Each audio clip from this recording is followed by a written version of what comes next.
Hello, screen కనిపిస్తుందండి?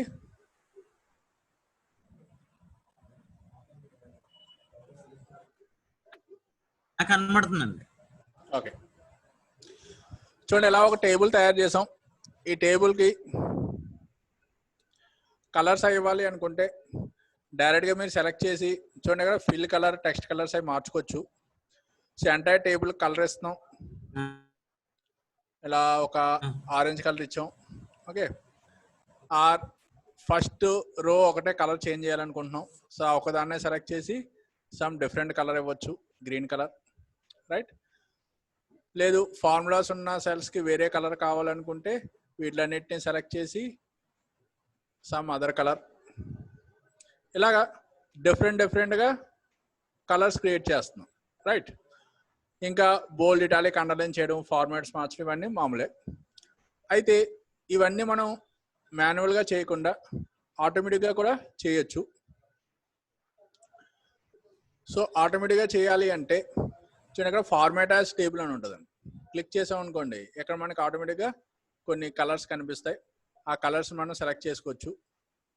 ఇప్పుడు colours అవి వద్దు అనుకుంటే నో ఫిల్ అంటున్నాం. ఓకే, కలర్ తీస్తాం. ఇప్పుడు మనకి కలర్స్ కావాలి అంటే చూడండి ఫార్మాట్ యాజ్ టేబుల్ అని ఉంది. అక్కడి నుంచి మనకు కావాల్సిన స్టైల్ ఏదైనా సెలెక్ట్ చేసుకోవచ్చు. క్లిక్ చేసి ఓకే అనగానే చూడండి ఆ కలర్స్ ఇవన్నీ ఆటోమేటిక్గా అప్లై అయిపోతాయి. ఈ కలర్ నచ్చలేదు అనుకుంటే వెంటనే వేరే కలర్ సెలెక్ట్ చేసుకోవచ్చు. ఇలా డిఫరెంట్ స్టైల్స్ ఒకేసారి వచ్చేస్తాయి. సో ఇలా ఫార్మాట్ యాజ్ టేబుల్తో అయినా చేయొచ్చు, లేదా ఇండివిజువల్గా ఒక్కొక్క దానికి కలర్స్ మార్చుకోవచ్చు. అలాగే ప్రింటింగ్ చూడాలి అనుకుంటే చూడండి ఇక్కడ ఫైల్ మెనూలో ప్రింట్ అనే ఆప్షన్ ఉంది. సో ప్రింట్ సెలెక్ట్ చేయొచ్చు. అయితే మీరు ప్రివ్యూ చూసారనుకోండి, చూడండి సగమే కనిపిస్తుందండి, ఎంటైర్ షీట్ కనిపించట్లేదు, రైట్. సో ఎందుకు అంటే మనకు paper margins left side margin అది ఎక్కువ ఉంది, రైట్. సో లేదా మీరు టైప్ ఏం చేయొచ్చు, ప్రస్తుతం మనకి పేపర్ నిలువుగా ఉందండి, పోర్ట్రేట్లో ఉంది, ల్యాండ్స్కేప్ చేద్దాం. సో పోర్ట్రేట్ ఓరియంటేషన్ తీసి ల్యాండ్స్కేప్ ఓరియంటేషన్ అన్నాం. చూడండి మనకి ఇప్పుడు ర్యాంక్ వరకు కల్కులేట్ అవుతుంది. బట్ మనకి లెఫ్ట్ సైడ్ ఎక్కువ గ్యాప్ కనిపిస్తుందండి. ఎందుకు అంటే లెఫ్ట్ సైడ్ ఈ ఎంటీ సెల్స్ ఉన్నాయి కాబట్టి. సో అలాంటి సిచ్యుయేషన్లో చూడండి ఇక్కడ గ్రేడ్ అనేది మనకు కనిపించట్లేదు. సో అలాంటి సిచ్యుయేషన్లో మనం ఏం చేయొచ్చు అంటే ఏ ఏరియాని అయితే మనం ప్రింట్ తీయాలనుకుంటున్నామో ఓన్లీ ఆ పర్టికులర్ ఏరియానే ప్రింట్లో కావాలనుకుంటున్నాం. సో సెలెక్ట్ చేయండి ఆ ఏరియాని. ఫైల్ మెనూలో ప్రింట్ అన్నప్పుడు సో ప్రస్తుతం మనకి ఏరియా ఏం కనిపించట్లేదు. సో ఎందుకు అంటే మనకి ప్రింట్ యాక్టివ్ షీట్స్ అన్నామండి, మొత్తం షీట్స్ అన్ని కనిపిస్తున్నాయి. కాదు ప్రింట్ సెలెక్షన్ అన్నాం అనుకోండి, ప్రస్తుతం మనం ఏ ఏరియా సెలెక్ట్ చేసామో అది మాత్రం ప్రింటింగ్లో కనిపిస్తుంది.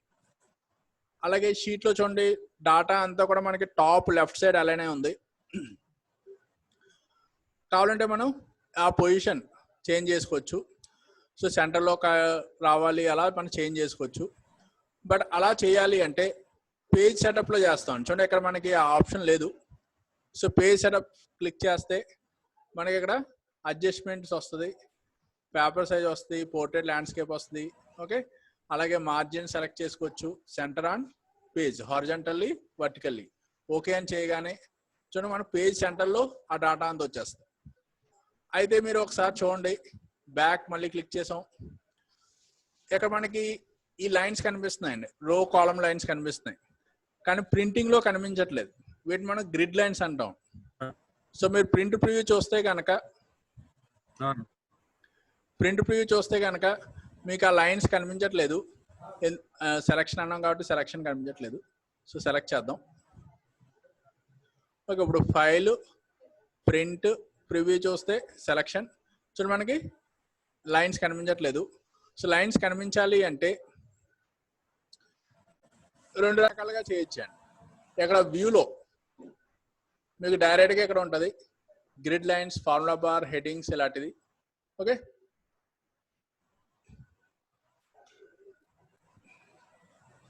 సేమ్ అదే ప్రింటింగ్లో కూడా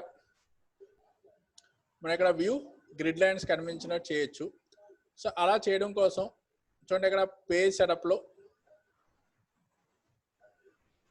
మార్జిన్స్, ఓకే, హెడర్ ఫోటోస్ ఇవన్నీ కనిపిస్తున్నాయి. ఇవే కాకుండా షీట్లో మనకి ప్రింట్ గ్రిడ్ లైన్స్ కూడా కనిపించాలా లేదా అన్న సెలెక్ట్ చేసుకోవచ్చు. ప్రింట్ గ్రిడ్ లైన్స్ టిక్ పెట్టాం అనుకోండి, ఓకే. చూడండి మనకి గ్రిడ్ లైన్స్ కనిపిస్తాయి ప్రింటింగ్ లో. సో ఇలా చేయొచ్చండి. సో గ్రిడ్ లైన్స్ ప్రింట్ అవ్వాలి అనుకుంటే ఇలా చేయొచ్చు, ఇదో పద్ధతి. బట్ మన గ్రిడ్ లైన్స్ ప్రింటింగ్ లో వద్దు అనుకుంటే ఫైల్ మెనూలోకి వెళ్ళి ప్రింట్, చూడండి ఇక్కడ పేజ్ సెటప్ అనే ఆప్షన్ ఉంటుంది. క్లిక్ చేస్తే మనకి ఆప్షన్స్ వస్తాయి. అందులో షీట్లోకి వెళ్ళి గ్రిడ్ లైన్స్ టిక్ మార్క్ తీసేయండి, ఓకే అనండి. సో మన ప్రింటింగ్లో గ్రిడ్ లైన్స్ కనిపించట్లేదు. సో గ్రిడ్ లైన్స్ వలన ప్రాబ్లం ఏంటి అంటే, మనం ఎక్కువ ఏరియా సెలెక్ట్ చేసాం అనుకోండి, ఎలా ఇప్పుడు ఈ ఎంటీ సెల్స్లో కూడా డాటా లైన్స్ కింద ప్రింట్ అయిపోద్దండి. ఇప్పుడు ప్రింట్లోకి వచ్చాం, రైట్, పేజ్ సెటప్లో గ్రిడ్ లైన్స్, షీట్లోకి వెళ్ళి గ్రిడ్ లైన్ టిక్ పెట్టి ఓకే అన్నాం. చూడండి మనకి ఎంటీ సెల్స్ కూడా లైన్స్ వచ్చేస్తున్నాయి. సో అందుకే గ్రిడ్ లైన్స్ మనం జనరల్గా ప్రింటింగ్లో తీసుకోం. సో అందుకే గ్రిడ్ లైన్స్ తీసేయండి, sheet grid line tick mark తీసి ఓకే అన్నాం. మనకు ఓన్లీ ఈ డాటా మాత్రమే లైన్స్లో కనిపించాలనుకుంటున్నాం.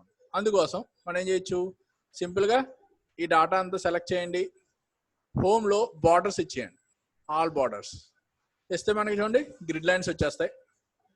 సో ఇప్పుడు మీరు ఎంత డాటా సెలెక్ట్ చేసినా, ఎంటీ సెల్స్ ఎన్ని సెలెక్ట్ చేసినా ప్రాబ్లం లేదు.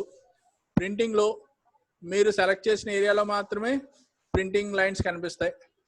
అదే మీరు గ్రిడ్ లైన్స్ అన్నారు అనుకోండి, ఎంటీ సెల్స్ కూడా లైన్స్ కింద గ్రిడ్ లైన్స్ ప్రింట్ అయిపోతాయి. ఎంటీ సెల్స్లో కూడా చూడండి, ఇలా ఎంటీ సెల్స్లో కూడా ప్రింట్ అయిపోతాయి. అందుకే ఎంటీ సెల్స్లో బాక్స్లో అక్కర్లేదు అనుకుంటే ఎప్పుడు కూడా గ్రిడ్ లైన్స్ ప్రింట్ చేయకూడదు. లైన్స్ కావాలి అనుకుంటే మీరు బార్డర్స్ ఆన్ చేసి ప్రింట్ తీసుకోవచ్చండి.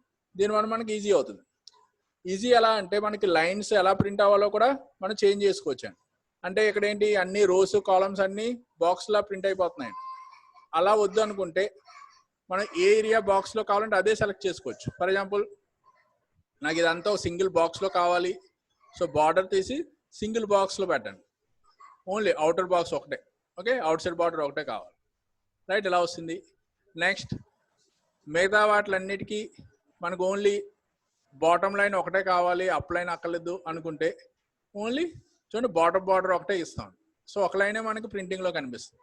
సో అలా మనకి ఎలా ప్రింటింగ్ కావాలి, బార్డర్స్ ఎలా కావాలి అన్నది కూడా మన ప్రింటింగ్లో కనిపించవచ్చండి. సో లైన్స్ ఎలా కావాలంటే అలా ప్రింటింగ్లో కనిపిస్తాయి. అందుకనే డాటాని ఎప్పుడూ కూడా గ్రిడ్ లైన్స్తో ప్రింట్ చేయకుండా బార్డర్స్ తోటి ప్రింట్ చేయడం మనకి ఈజీ అవుతుంది.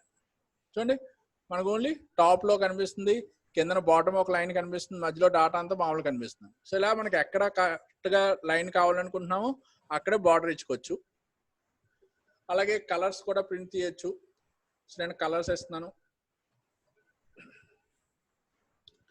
పై రో ఒకదానికి సెపరేట్ కలర్ ఇస్తున్నాను, ఇక్కడ కలర్ కూడా మారుస్తున్నాను. ఓకే, సో ఇలా మార్చాం. ఇప్పుడు ఇది ప్రింటింగ్ తీసాం అనుకోండి, ఫైల్ ప్రింట్ ప్రివ్యూ చూస్తే చూడండి మనకి ఇలా కలర్ఫుల్గా కనిపిస్తుంది. సో పేజ్ సెటప్లోకి వెళ్ళి కావాలంటే కలర్స్ మార్చుకోవచ్చు. చూడండి మార్జిన్స్, హెడర్ ఫోటర్, షీట్స్లో మనకి ఎలా కావాలి, బ్లాక్ అండ్ వైట్లోనే కావాలి ప్రింటింగ్లో అంటే బ్లాక్ అండ్ వైట్ చెప్పొచ్చు. ఓకే అన్నాం అనుకోండి, మనకి బ్లాక్ అండ్ వైట్ ప్రింటర్లో ఎలా కనిపిస్తుందో ప్రింటింగ్లో వస్తుంది, రైట్. సో ఇలా కలర్ ప్రింటింగ్స్ కూడా మనం చేంజ్ చేసుకోవచ్చు. ఇవన్నీ మనకి ఎక్సెల్ షీట్లో వస్తాయి. సో ప్రస్తుతం మనం షీట్ 1లో డాటా అంతా టైప్ చేసాం, షీట్ 2లో ఏం టైప్ చేయలేదండి. సో షీట్ 2లో కూడా మనకి సేమ్ ఇలాంటి డాటా కావాలి అనుకుంటే మళ్ళీ మనం టైప్ చేయొచ్చు, ఆర్ సింపుల్గా చూడండి కాపీ పేస్ట్ ఉంటాయి చూడండి, అలాంటివి కూడా మనం సెలెక్ట్ చేసుకోవచ్చు.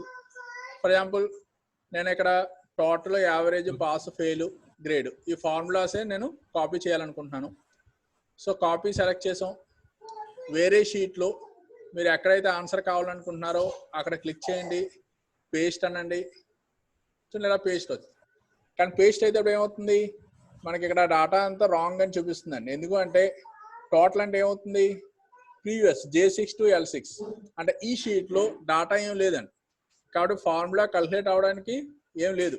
అందుకే మనకి ఇక్కడ నాట్ అప్లికేబుల్, డివైడ్ 0 ఇలా ఆప్షన్స్ వస్తున్నాయి. ఓకే, సో ఫార్ములా సెల్స్ని ఎప్పుడైనా సరే కాపీ పేస్ట్ చేయాలి అంటే కాపీ చేసాం, డాటా అయితే డైరెక్ట్గా పేస్ట్ చేసేస్తాం. బట్ డైరెక్ట్గా పేస్ట్ చేయకుండా పేస్ట్ కింద చూడండి యారో మార్క్ కనిపిస్తుంది, క్లిక్ చేయండి. అప్పుడు మనకి వేరియస్ పేస్ట్ ఆప్షన్స్ వస్తాయి. ఆ పేస్ట్లో చూడండి వాల్యూస్ అనే ఆప్షన్ ఉంటుంది. సో వాల్యూస్ ఏం చేస్తుందంటే మనకి సెల్స్లో ఉన్న ఫార్ములాస్తో కాకుండా ఓన్లీ ఆన్సర్స్ మాత్రమే పేస్ట్ చేస్తుంది, ఫార్ములాస్ని పేస్ట్ చేయదు. సో మీరు ఏదైనా సెలెక్ట్ చేసుకోవచ్చు. సో క్లిక్ చేసాం, చూడండి ఫార్ములా వాల్యూస్ మాత్రం వస్తాయి. చూడండి ఇక్కడ 179 అనుకోండి, డైరెక్ట్గా 179 వస్తుంది, అంతే తప్పించి ఈక్వల్ టు సమ్ అలా రాదు. సో ఇక్కడ మనకి చేంజ్ అవ్వదు అనమాట. ఇప్పుడు షీట్ 1లో సెలెక్ట్ చేసాం, రైట్. ఇక్కడ మనం ఏదైనా మార్చామనుకోండి, ఫర్ ఎగ్జాంపుల్ ఇది నెంబర్ మార్చాను 99 అన్నాను, వెంటనే టోటల్ మారిపోయింది, యావరేజ్ మారిపోయింది. బట్ షీట్ 2లో మారలేదండి, అలాగే ఉంది 179 అలాగే ఉంది. ఎందుకంటే ఆ షీట్కి దీనికి సంబంధం లేదు. సో అలాంటప్పుడు మనం కావాలంటే డాటాని సెలెక్ట్ చేసి కాపీ చేసాం. ఇప్పుడు నేను షీట్ 3లో పేస్ట్ చేస్తున్నాను. పేస్ట్ చేసేటప్పుడు డైరెక్ట్గా మీరు పేస్ట్ వాల్యూస్ అనొచ్చు. పేస్ట్ వాల్యూస్తో పాటు చూడండి ఇక్కడ పేస్ట్ లింక్ అనే ఆప్షన్ ఉంది. పేస్ట్ వాల్యూస్తో పాటు పేస్ట్ లింక్ అనే ఆప్షన్ ఉంది, క్లిక్ చేయండి. సో పేస్ట్ లింక్ అనే ఆప్షన్ ఏంటంటే మనకి ఫార్ములా షీట్ 1లో ఉన్న J7 వాల్యూ ఏది ఉంటుందండి, అంతే తప్పించి ఇక్కడ మనకి ఆన్సర్ అనే ఫార్ములా అనేది డైరెక్ట్గా రాదండి. ఇందులో ఉన్న అడ్వాంటేజ్ ఏంటంటే నేను షీట్ 1లో లాస్ట్